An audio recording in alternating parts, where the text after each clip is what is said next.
Gloria a Dios. Qué bueno que es el Señor. Tomen asiento. Ya nos metemos en la palabra. Qué lindo tiempo de adoración, ¿verdad? Necesitamos como practicar esto, por decirlo de alguna manera. Tenemos que hacerlo diariamente, tomar un tiempo donde vamos recibiendo, donde vamos nutriéndonos de la presencia de Dios. Recién hablaba con algunas personas que en una necesidad puntual, ¿no? Yo les decía, podemos o no creer en la parte espiritual, ¿no? Porque podemos o no creer, pero se manifiesta la parte espiritual cuando al estar en contacto con lo espiritual, algo en nuestro espíritu se despierta. Por eso ni siquiera es bajo nuestro razonamiento. O sea, yo puedo conocer a Dios a través de mi conocimiento, pero lo percibo a través de mi espíritu. Amén. La palabra alimenta la parte cognitiva, el conocimiento de la palabra, por eso está bueno leer, pero la Biblia habla del espíritu de la palabra, ¿no? Es lo que alimenta mi espíritu. Por eso una palabra puede darte la dirección que tenés que seguir, puede abrir tu mente, puede mostrarte lo que no ves. Ayer hablábamos también con algunas hermanas que estábamos compartiendo lo que había sido el día. Yo ayer estuve ministrando todo el día ya no me acuerdo. Bueno, por acá. Por allá. Villa Elisa, tenés razón, gracias. Y después pasé por la oficina y había gente, así que nos quedamos ahí charlando y compartiendo lo del día, ¿no? Y hablábamos algo que vamos viendo en la vida de las personas, como una reunión, como un culto, como una conferencia, como algo que está donde estamos dando lo espiritual, puede hacer que una persona y toda su historia empiece a movilizarse, que es una movilización no solamente espiritual, sino también psicológica. Porque yo les contaba que después de haber hablado un tema, que voy a tocar un poquitito hoy, tenía literalmente una fila de gente, nunca había pasado, una fila que daba vuelta por el lugar de gente que quería hablar. Me quedé no sé hasta qué hora hablando, desde las 4 de la tarde. Mira, a cada uno le habré dado 5, 7, 8 minutos, ¿no? Como una palabra, pero estoy hablando más que esto, como una palabra puede tocar las fibras más profundas de tu corazón, las cosas más guardadas de tu corazón. Y como me dijo una persona, ¿era tan simple? Sí, porque las cosas de Dios no son complicadas, son simples.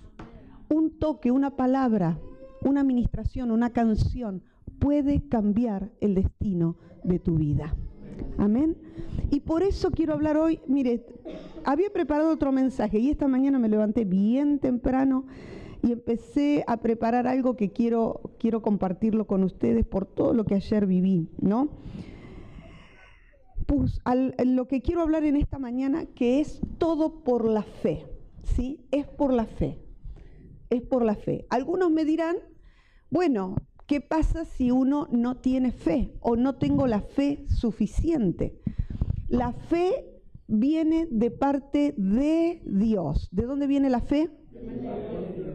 Y dice la palabra que a todos Dios nos dio una medida de fe. Quiere decir que si tenés poca o mucha fe, agárratela con Dios. Porque dice que, ¿sí o no? A todos nos dio una medida de fe. Lo que quiero decir es que todos tenemos posibilidad de desarrollar una vida espiritual. No importa si somos pequeños, si somos medianos, si somos grandes, todos tenemos posibilidades de desarrollar una vida espiritual. Por eso me encanta a veces los niños tienen una capacidad espiritual de creer. Ellos creen simple. Vos les hablas de las cosas de Dios y ellos creen. ¿Sí? No la cuestionan, no la racionalizan, simplemente ellos lo creen. ¿no? Y no estoy hablando porque sean crédulos, porque van a creer a cualquiera, no, estamos hablando de las cosas espirituales, porque quiero hablar de las cosas espirituales. Y me gusta siempre poner el ejemplo de Moisés, que fue solo, estuvo en la casa de su madre hasta los 5 años, se cree. Sin embargo, esos 5 años fueron lo suficiente para formar en él la identidad, la misión y la visión de lo que iba a ser cuando era grande. Quiere decir que no tiene que ver con nuestra inteligencia, sino que tiene que ver con algo que está en nosotros, que es la parte espiritual. Ahora, cuando nos congregamos, por eso la Biblia habla de que es bueno congregarse, porque está encaprichado Dios de que nos congreguemos. No, porque es un lugar donde tu fe, mi fe, la fe del pastor, la fe de Gustavo, la fe, hay un ambiente de fe que se genera, una atmósfera de fe que se genera, donde las cosas se hacen propicias, donde uno es impregnado, por decirlo de alguna manera, del ambiente espiritual. Yo ayer hablaba de generar ambientes espirituales. O sea, el ambiente espiritual no es mágico, pero yo sí tengo que generar un ambiente espiritual, primero en mi propia vida y luego en el lugar donde me muevo. Y no estoy hablando de religiosidad, porque hay personas que, ayer hablábamos de un tema, ¿no? Personas que están todo el día con la Biblia, le quieren meter la Biblia a presión a la gente, pero vida espiritual no tienen, porque las cosas espirituales se les perdieron en el camino. Si la Biblia no te sirve para vos, en la vida personal, hay algo que no está funcionando. ¿Me está entendiendo lo que le digo? Porque no es cuánto conocimiento yo adquiero de la palabra, aunque es súper necesario, porque, mire, soy una estudiosa de la palabra, no estoy derribando el hecho de no estudiar, al contrario. Pero no estoy hablando del conocimiento por conocimiento, sino estoy hablando de la revelación de la palabra en mi vida. Y la revelación de la palabra en mi vida me trae un alimento y un cambio a mi estructura de pensamiento. Si la palabra no cambia mi manera de pensar, lo que estoy leyendo no me está alcanzando, porque estoy leyendo letra y esa letra no está acompañada de lo espiritual.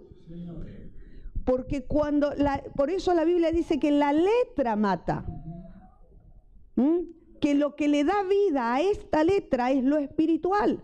Entonces yo tengo que poder nutrirme de la palabra más lo espiritual. O sea, la palabra tiene que transformarse, a ver cómo lo puedo poner, en energía espiritual, que me permita funcionar en lo que tengo que funcionar. O sea, me tiene que servir. Me tiene que servir. Y si no me está sirviendo, y de eso voy a hablar ahora, tengo que revisar dónde, por alguna razón, quedé, no sé, detenido, quedé, no sé, bajo un sistema religioso, que puede ser. ¿Dónde está ahí el tema de que no me permite que esta palabra, que es viva, que es eficaz, que es alimento a mi alma, no me está funcionando? Entonces, hablando del culto, el culto es 100% espiritual. No importa quién predique, no importa quién cante. Ustedes ven, hay días que canta alguien, hay días que no canta nadie. Tenemos videos, tenemos... No, lo que venga. Sí, las voces, bueno, no importa. Sí, no importa eso. No tiene que ver con eso, tiene que ver con generar un ambiente espiritual, ¿no? Y el ambiente espiritual lo generamos todos. Cuando yo vengo hambriento de lo que Dios tiene para mí, necesitando de que Dios traiga eso que yo estoy necesitando. Ahora, quiero leer con ustedes en Hebreos, capítulo número 4, versículo del 11 al 16. Hebreos 4, del 11 al 16. Como verán, estoy leyendo la carta de Hebreos porque les estoy predicando solo de Hebreos. El Hebreos 4, 11 al 16. Y lo tengo acá en la Reina Valera, pero también tengo algunos versículos en otras versiones. El 11 se lo voy a leer en dos versiones diferentes, porque me gustó cómo lo dice. Dice, por tanto, esforcémonos por entrar en ese reposo. Le estaba hablando al pueblo de Dios. No sea que alguno caiga siguiendo el mismo ejemplo de desobediencia. Le estaba hablando al pueblo de Dios, que habían cruzado, que estaban transitando de una etapa a otra etapa, ¿no? Estaban saliendo de un nivel de esclavitud y estaban entrando a un nivel de libertad. Algunos que no entendieron se quedaron en el camino. Y hay otra versión que lo dice de esta manera que me encantó. Dice, por eso hagamos todo lo posible por obedecer a Dios para que en ese día recibamos su descanso. Me encantó esta versión. No sigamos el ejemplo de los que no creyeron la buena noticia. ¿Qué les estaba exhortando la palabra? Porque Hebreos está haciendo como una recopilación de la vida del pueblo de Dios cuando estuvo en Egipto, cuando salió de Egipto, cuando entró en la tierra prometida. Entonces los va llevando, les habla del sacerdocio, le habla de la fe, le habla del transitar y caminar todo este camino que Dios había preparado para el pueblo, y les dice, cuidado de no caer en la trampa de no creer lo que Dios está diciendo, ¿no? Y entonces, por eso quiero hablar de la fe, que es por la fe. Todo lo que tenemos que recibir es por la fe. Y mire lo que dice, sigue hablando, ¿no? Porque la palabra de Dios es viva y eficaz y más cortante que cualquier espada de dos filos. Penetra hasta la división del alma y del espíritu, de las coyunturas y los tuétanos, y es poderosa para discernir los pensamientos y las intenciones del corazón. ¡Wow! Ahí me encantó. Y no hay cosa creada oculta a su vista, sino que todas las cosas están al descubierto y desnudas ante los ojos de aquel a quien tenemos que dar cuenta. Y ahí sigue hablando Jesús, o completa Jesús, el gran sumo sacerdote.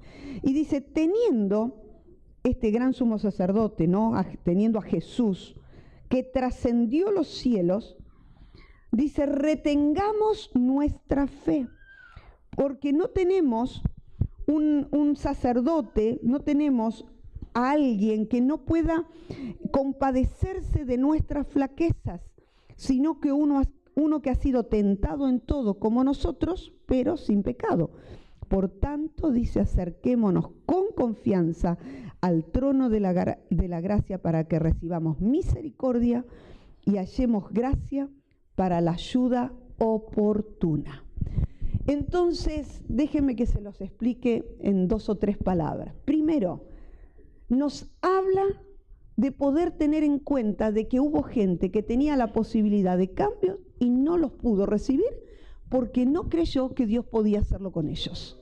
Que quedaron a mitad del camino, ¿no? Cuando eran, ¿cómo podría decir? Herederos de una promesa, que podían haber accedido a más, podían haber alcanzado muchísimo más. Sin embargo, no pudieron, no porque Dios falle, no por todo lo de alrededor, tuvo que ver con ellos. Porque la palabra acá enfoca a la persona en sí misma. Está enfocando al ser humano de que no es un tema de Dios, no es un tema de la circunstancia, es un tema que muchas veces no le hemos permitido a Dios hacer esa obra en nosotros. Y acá está hablando, entonces lo pone a Jesús como ejemplo. Dice, tomemos el ejemplo de Jesús, que tuvo flaquezas, que tuvo pecados, que tuvo situaciones. Nos está poniendo a Jesús, ¿no? ¿Cómo es que dice? Que puede compadecerse de nuestras flaquezas. Porque fue tentado en todo, pero fue sin pecado. ¿Qué quiere decir? ¿Hay lucha? Sí. ¿Hay situaciones? Sí. Pero así como Jesús pudo cerrar la puerta a esto para no perderse la bendición, está diciendo lo mismo es para nosotros. Lo mismo es para nosotros. Después voy a hablar un poquitito más de esto. Y dice, por eso acerquémonos con confianza al trono de la gracia para que recibamos misericordia y hallemos gracia para la ayuda oportuna. ¿Qué está queriendo decir el autor de este libro? Dice, tenemos una entrada a Dios. No hay nada que te impida llegar a Dios. No hay nada que te impida recibir de Dios. No hay nada que te impida alcanzar esa gracia, esa ayuda.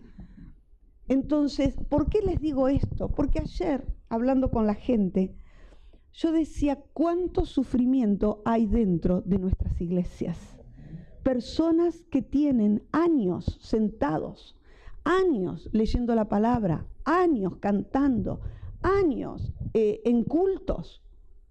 Sin embargo, cargan en sus vidas un gran sufrimiento, un gran dolor, por cosas que no pudieron resolver, por cosas que están ahí, que les sigue trabajando dentro de ellos. Y no es que estoy diciendo que nuestra vida será sin sufrimiento, porque es parte de la vida, pero hay cosas que están en el ser humano que son destructivas. Yo puedo pasar circunstancias difíciles, puedo transitar el camino del dolor. Yo ayer hablé de las pérdidas, cómo elaboramos nuestras pérdidas, cómo salir de las diferentes cosas en las cuales hemos quedado ahí detenidos por las pérdidas. No estoy hablando, o sea, todos podemos transitar esto. Ahora, ¿qué tiene que ver cómo elaboro yo esto en Dios? Porque yo puedo pasar un momento difícil, un momento de dolor, un momento de enfermedad, un momento de crisis económica, pero no es permanente. Y acá me meto entre lo permanente y lo eventual, porque nuestras crisis no pueden ser permanentes. No pueden ser permanentes, sino algo no te está funcionando. Puede ser esto. Entonces, debemos primero desarrollar la fe, entendiendo que es una facultad del Espíritu para ver lo que hoy no veo. ¿Qué estoy queriendo decir? Facultad del Espíritu para ver lo que no veo. La Biblia, en el mismo Hebreos 11, dice que es certeza de lo que esperamos, convicción de lo que todavía no tengo, no veo. ¿Qué quiere decir? Que la fe tiene ojos, ¿sí? La fe tiene ojos para que yo pueda ver, Entonces, si yo puedo ver lo que viene, mi alma entrará en reposo. Si yo puedo ver lo que está por delante, voy a entrar en paz. Si yo puedo ver, por ejemplo, en algunos casos, la soberanía de Dios, ya hemos hablado de la soberanía de Dios, tiene que ver con esa voluntad de Dios que va más allá de lo que entendemos, voy a tener paz, porque sé que Dios está en el asunto. Entonces, el poder ver, o sea, la fe, primero, es una facultad del Espíritu. Por eso yo necesito desarrollar una vida de fe. Vuelvo al principio. ¿Cómo hago? Dice la Biblia que en esta medida de fe tiene que crecer en mí. Por eso yo necesito como trabajar esta parte en mi vida para que Dios pueda aumentar. Los discípulos le dijeron a Jesús, Señor, aumentanos la fe. ¿Sí o no? Esto es una de las grandes demandas a Dios. Porque cuando estamos en situaciones límites, Señor, dame fe. Dame fe para transitar este tema económico, dame fe para transitar este tema familiar, dame fe para transitar este tema personal. Entonces, esto es una demanda a Dios. Señor, aumentanos la fe. ¿Cuántos se animan a decirlo en esta mañana? Señor, auméntame la fe. Auméntame la fe. Ahora, cuando le pedimos a Dios fe, la fe es como un músculo. Yo explicaba ayer que es como un músculo que se ejercita. Quiere decir que hay un ejercicio de la fe en mi vida para que esto empiece a crecer.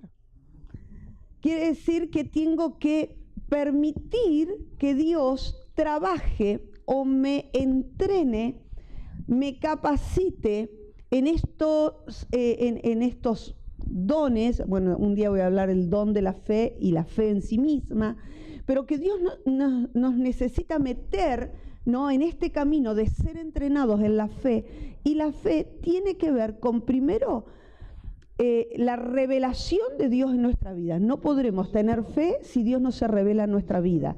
¿Qué es la revelación de Dios en nuestra vida? Es esa certeza, esa convicción de que está Dios en vos y que Dios te sacará de cualquier situación. ¿Cuántos me dicen amén? ¿Cuántos me dicen gloria a Dios? ¿Por qué? Porque yo necesito, primero, creer que Dios está. Esto es una condición de la fe. Por eso muchas veces uno tiene que hacer un ejercicio en el declarar. Dice la Biblia, creí, por lo cual hablé. ¿No? Está muy conectado lo que creo y lo que hablo. Solo basta charlar con una persona 10 minutos y te vas a dar cuenta, ¿no?, lo que hay en la persona. Y no lo digo de mal, sino estoy hablando de que sobre todo nos pasa a nosotros en atención, en consejerías y en todo lo demás. ¿Dónde está la persona parada? Está parada en su problema, en su necesidad, en no ve nada, en la incredulidad, en no voy a salir, o está parada, mira, estoy pasando este problema, pero estoy viendo esta salida. Yo ayer hablé de la percepción con la cual miramos las cosas. Esto ya lo he hablado acá. La percepción tiene que ver de dónde nace mi manera de mirar. Si yo he crecido en un ambiente de incredulidad, porque he tenido padres incrédulos, porque he vivido situaciones donde no se creía, donde todo era el día de hoy, por decirlo de alguna manera, mi manera de mirar las cosas está influenciada por eso. Por eso cuando vengo al Señor yo tengo que derribar esto para empezar a caminar un camino de fe y permitir que Dios ponga en mí una nueva mirada, una nueva percepción de la realidad, y voy a tener que derribar constantemente lo que traje con lo que Dios me quiere dar, ¿no? Ya hablamos de la estructura de pensamiento alguna vez. Ahora, una cosa que quiero en esta mañana dejar bien claro. Por ejemplo, las necesidades no pueden ser permanentes, tienen que ser transitorias. O sea, ¿yo puedo pasar una prueba? Sí. ¿Puedo pasar una necesidad? Sí. ¿Puedo pasar una enfermedad? Sí. ¿Me puedo morir? Sí. Porque tenemos un tremendo problema con la muerte. Toda nuestra vida tiene que ver con el día que muramos. Porque la Biblia habla de que la muerte es un paso. Nos hemos preparado durante toda la vida para el día de nuestra muerte. Algunos me dicen, no, pero murió en tan temprana edad. Sí, es cierto, hay personas que se van en una edad temprana. Jesús murió a los 33 años. ¿Sí? Otros mueren a los 90, a los 80, a los 70. La Biblia dice que la vida del hombre, ¿no?, está marcada, creo que dice a los 70, y algunos más robustos a los 80. O sea que hasta Dios puso un límite, ¿no? Y a los que Dios les da la fuerza viven hasta los 90, los 90 y pico. ¿Es cierto? Ya eso es extra. Gloria a Dios, claro que sí. Pero tiene que ver con un paso por acá, porque es más importante poder vivir el día a día y cómo lo estoy viviendo, y no como muchas personas solo están enfocadas en el día de su muerte. Es más importante aprender a vivir que estar enfocados en el día que va. Esto lo dice la Biblia en Apocalipsis, que por el temor a la muerte muchos están presos todos los días. tremendo. Quiere decir que por el temor a la muerte no puedo vivir. Y esto es diabólico totalmente, porque el enemigo logra robarte la capacidad de vivir. Vuelvo a las necesidades. Nuestras necesidades son transitorias. ¿Podés ver tus necesidades como transitorias? Son transitorias. ¿Por qué? Porque Dios promete que para eso quiere que desarrollemos una vida de fe. Porque en esta vida de fe yo tengo que poder ir resolviendo mis necesidades como transitorias. Si hay algo que permanece, algo habló de esto la pastora Omaira, yo tengo que buscar el origen, tengo que buscar de dónde está este cordón umbilical que no se cortó todavía. Llámese maldad, llámese, algunos lo llaman iniquidad, lo que se torció, lo que viene ahí como en ruina con diferentes cosas. Bueno, yo tengo que ir y tengo que trabajar en esto para cortarlo desde lo espiritual primero, también desde lo emocional y desde lo físico. Estos días, ayer una de las personas me decía, me preguntaba acerca de la depresión. Dice, mi mamá fue depresiva, yo soy depresiva y mi hija ya está sufriendo ataques de pánico. Entonces me preguntaba acerca, me dice, ¿esto qué es? ¿Esto es algo espiritual? Y yo le decía, mirá, puede ser espiritual, ¿no? Nosotros sabemos que puede ser espiritual, pero lo espiritual en realidad es lo más fácil de resolver, porque dice la Biblia que lo espiritual se sujeta a lo espiritual. Quiere decir que si una persona está atada, tiene algún problema espiritual, con solo orarle, con solo cortar, con solo reprender, ya se va. Porque lo espiritual se sujeta a lo espiritual. Ahora, lo más difícil de trabajar en el ser humano no es lo espiritual, es lo emocional. Porque en lo emocional hay como hay una adaptación a la realidad. Y yo le decía, bueno, pero si vos viste a tu mamá toda la vida en una cama depresiva, hay un comportamiento que también vos lo tomaste como normal para tu vida. Hay una tendencia, salvo que haya algo biológico, bueno, eso ya será más profundo. Imagínense que en 10 minutos uno no puede hacer un análisis concreto, pero le di la idea, le dije, pero si vos viste a tu mamá toda la vida en una cama y tu hija está viendo que vos también estás todos los días en una cama, le dije, es como hasta normal que en esta familia la depresión sea una marca. ¿Está claro esto? Estoy tomando este ejemplo. También lo puedo tomar con el ejemplo, una persona me preguntó, porque fue toda una tarde también de preguntas y respuestas, me preguntó, dice, me preocupa tremendamente porque mis hijas nunca salen adelante en lo económico, yo tengo que estar ayudándolos una y otra vez. Entonces le volví a hacer el mismo análisis. Si esto es permanente, todos podemos pasar alguna cuestión en lo económico. Ahora, si hay un patrón de comportamiento que se repite a través de los años, y ahí hay que ir un poco más profundo.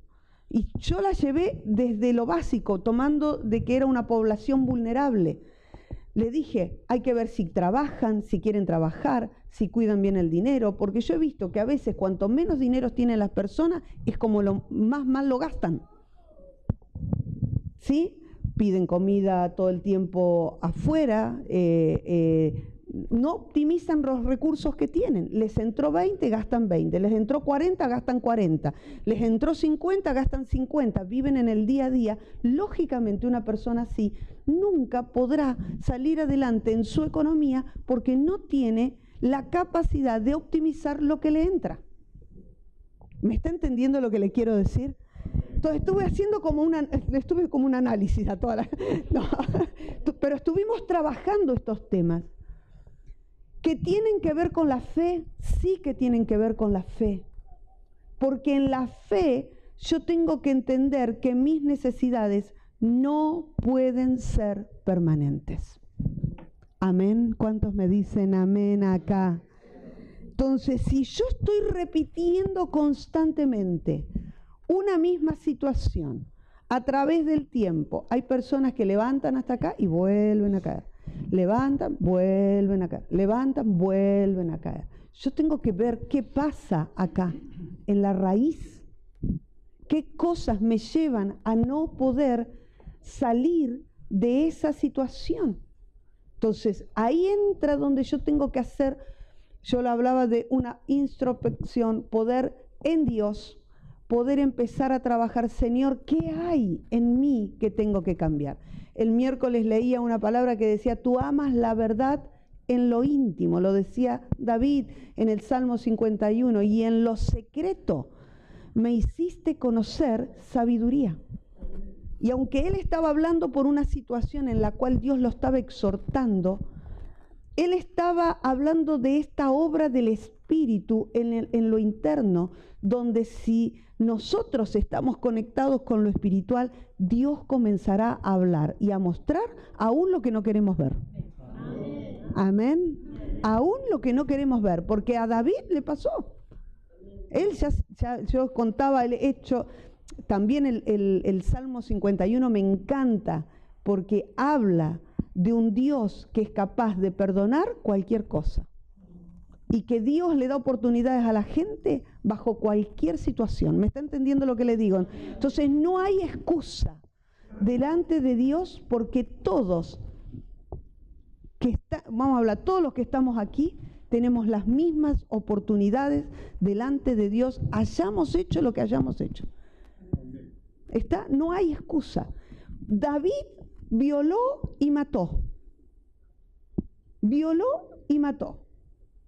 Y no se arrepintió, sino hasta que vino alguien a decirle, lo que hiciste estuvo mal. Se las mandó completita, como digo yo. Todas. Y sin embargo, en la misericordia de Dios, Dios fue y le dijo a David, esto que hiciste lo hiciste mal. Pero ¿cuál era la diferencia de David? Por eso la Biblia llama a David. Claro, exacto, se arrepintió.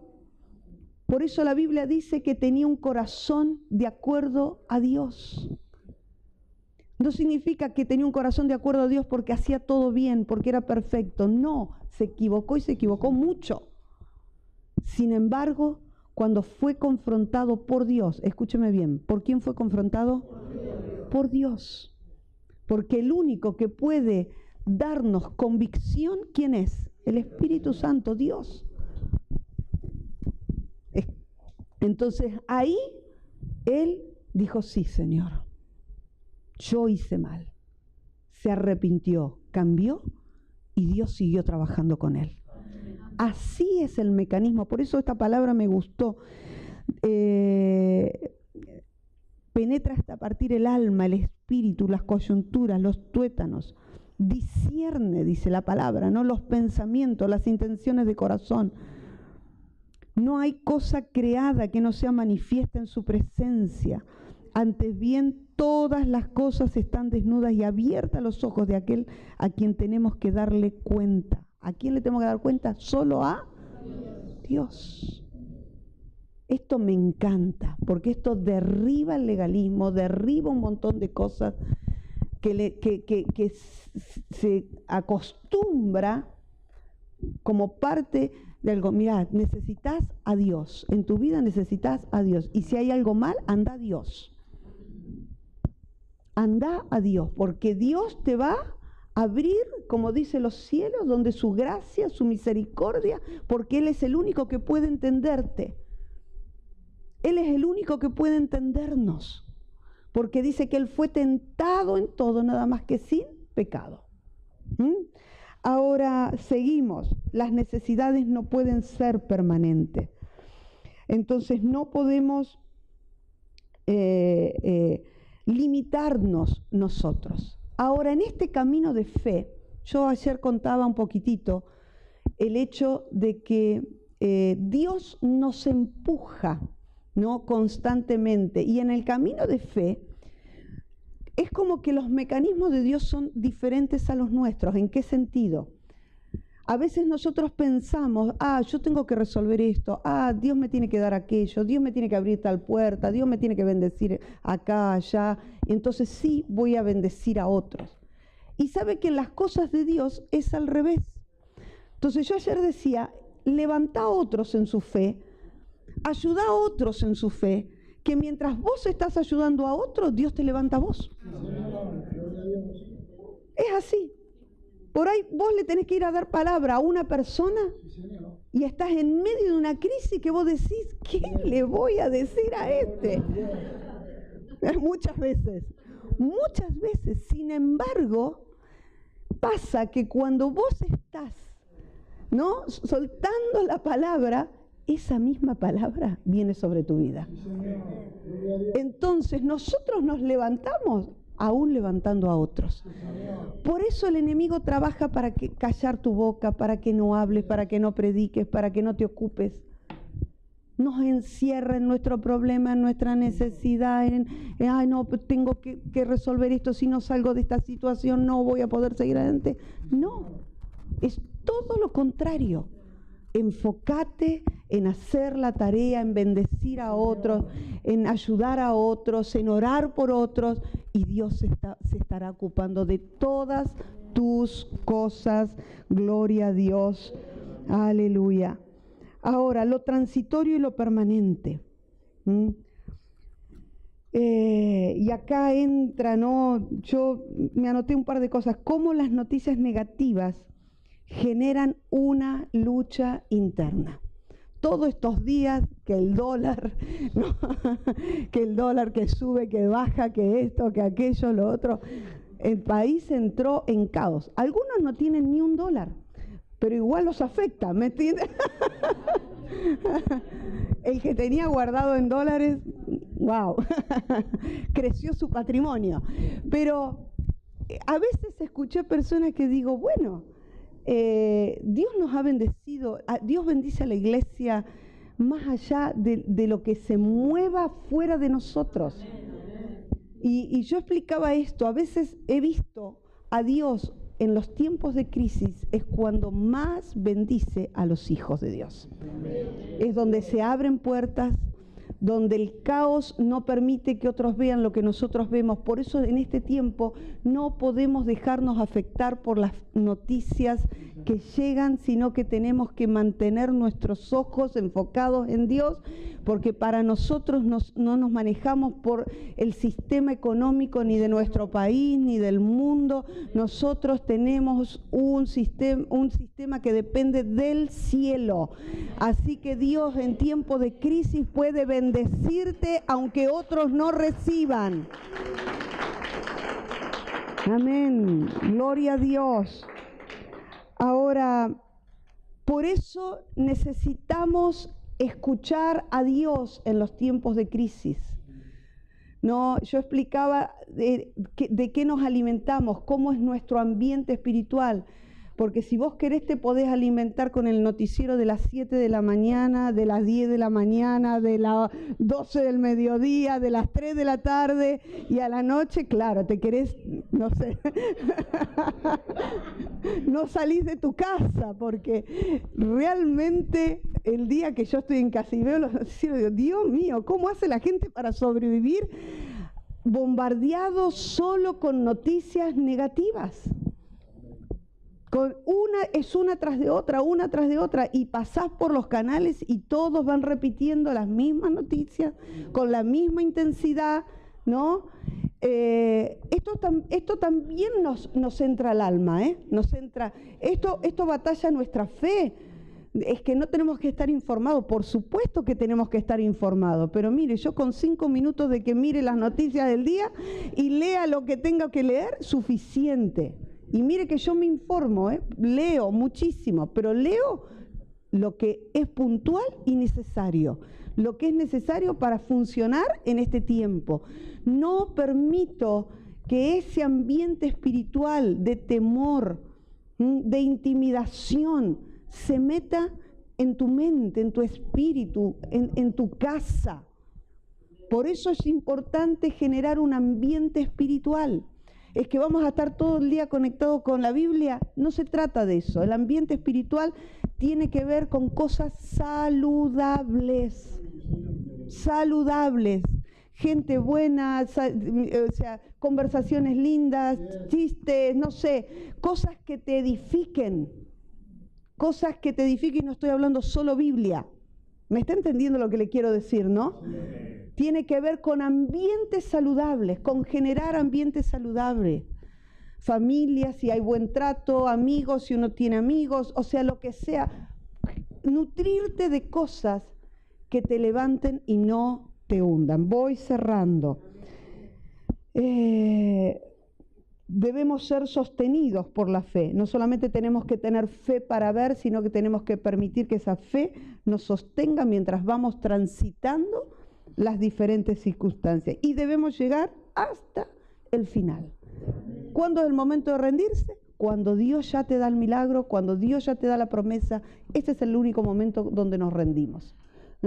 Aún si nos caemos, nos volvemos a levantar y seguimos creyendo y seguimos confiando y seguimos nutriéndonos de la palabra que Dios nos ha hablado. Mire, yo me lo puse acá. En lo físico, no hablar de enfermedades como algo permanente, sino como transitorio. En lo psicológico, me puse cuidado, ¿no? Mantener nuestra mente en una limpieza no emocional. Y yo me anoté, cuidado con la tía. ¿Qué es la tía? ¿Cuántos saben lo que es la tía? No se acuerdan lo que es la tía. Tía es tristeza, ira y amargura. Así que cuídate de la tía. Cuídate de la tía. Tristeza, ira y amargura, ¿no? Entonces, hay que cuidarse de la tía, ¿sí? Cambiar nuestro estado emocional también depende de nosotros. ¿Está? También depende de nosotros. Si hay cosas no resueltas, hay que buscar ayuda. No podemos dejar que eso siga germinando, siga trabajando, siga minando tu futuro, siga boicoteándote, siga ahí comiendo. Es como, no sé, alimentar a alguien que todo se lo tritura. Los traumas hay que trabajarlos. En Dios tenemos sanidad de cualquier cosa. ¿Qué situación Dios no pueda intervenir? Ninguna. ¿Qué situación Dios no puede sanar? ¿Qué es lo tan grave que Dios no pueda trabajar dentro tuyo? ¿Está? No podemos hacer de las cosas vividas una hamaca, que me amaco todo el tiempo, lo que viví, lo que pasé, no puedo amacarme en mi historia. Tu historia tiene que ser resuelta y tiene que ser tu escalón, tu trampolín, tiene que ser lo que te lleve a otro nivel. La resiliencia, una palabra que se usa mucho en este tiempo, tiene que ver con esta capacidad de absorber lo malo, de absorber lo traumático, de absorber lo que viviste y transformarlo en tu beneficio. Esta palabra tiene dos orígenes casi, de los sobrevivientes de la guerra y de los sobrevivientes de enfermedades terminales. La resiliencia es reponerte a la adversidad que te tocó vivir y hacer de esa adversidad tu fortaleza. Pero es una decisión, no salir de esta situación. Yo puedo no amacarme en eso, quedarme en ese espíritu de víctima y de acá no salgo y esto es lo que viví y esto es lo que me hace. La estructura de la persona que tiene una estructura de víctima tiene que ver con esto, tiene que ver con que siempre está dando vueltas las mismas cosas y todo lo que está a su alrededor, ¿no? Como que alimenta, es como parecería que se alimenta de cosas que están a su alrededor. Fulano me hizo tal cosa, mengano me hizo tal cosa, el trabajo, la vecina, o sea, alimento esto. Yo tengo que salir de esto. ¿Está? Porque tengo que arrancarlo, desarraigarlo de mi vida. ¿Sí? Tengo que entender que mis necesidades no son permanentes. ¿Podés decirlo? Mis problemas no son permanentes. Son transitorios. Quiere decir que de esto yo salgo. ¿Cuántos pueden decir amén? Gloria a Dios. Amén. Claro que sí.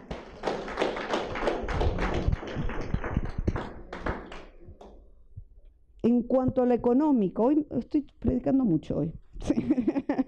En cuanto a lo económico, que es una de las otras áreas que nos cuesta tanto, por supuesto, también debemos caminar por fe.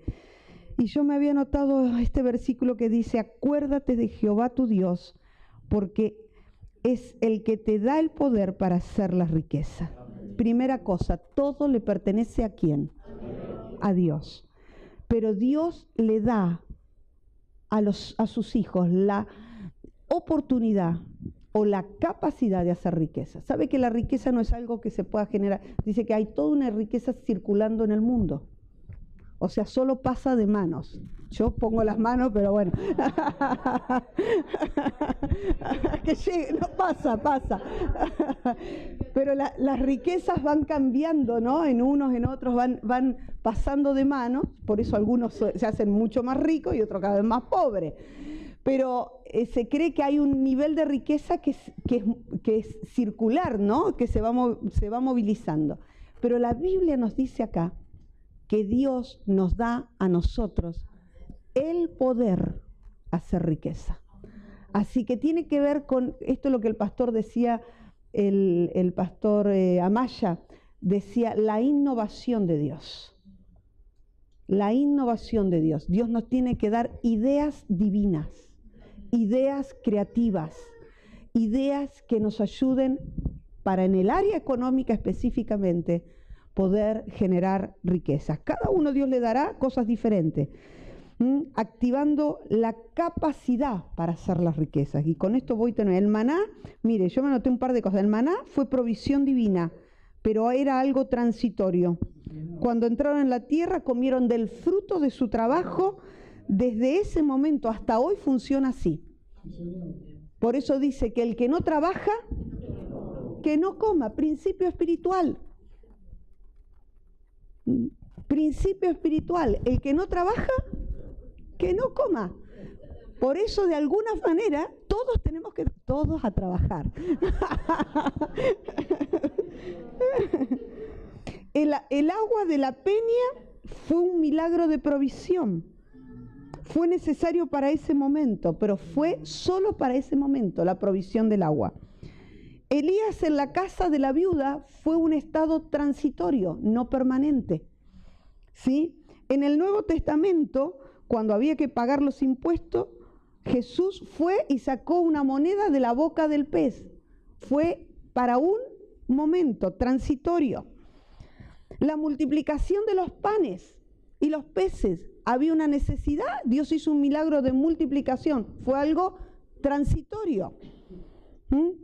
Tenemos derecho a los milagros financieros. Amén. Tenemos derecho a los milagros financieros. Y esto es lo que nosotros tenemos que buscar. Salir de lo permanente para que lo que yo estoy viviendo sea algo transitorio, aún en lo económico. Nos ponemos de pie. Gloria a Dios. Aleluya.